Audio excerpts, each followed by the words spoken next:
All right, well, if you own a G35 or a 350Z and you've ever pulled a motor and transmission as a complete unit, then you know how common and how easy it is to end up messing up your power steering rack hardlines.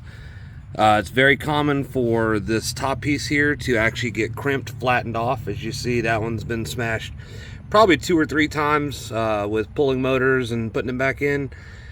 And we're going to resolve that today. So the kit will end up replacing both the short line and the long line on the rack and pinion.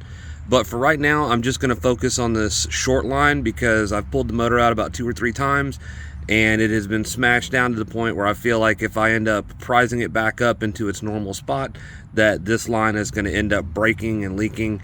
So we're just going to go ahead and resolve that, and we shouldn't have any future problems. So the kit's basically going to include 2 of the 4AN banjo bolts, which will end up going into the rack. It's also going to include a flexible line that will end up going between the 2 connecting fittings here. So as you can see, we've removed the short hard line for the rack and pinion, and it's the top one over here.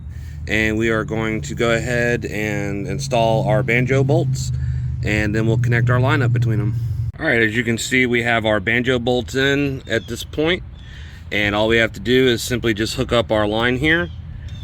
And once we do that, we will be good to go. Just add a little bit of power steering fluid to the system. You can start the car up, and once you have your motor and stuff back in, obviously, and just turn your wheels back and forth a couple times. That'll end up pushing the air out of the line, and you will never have to worry about bending or breaking the rack and pinion hard line ever again.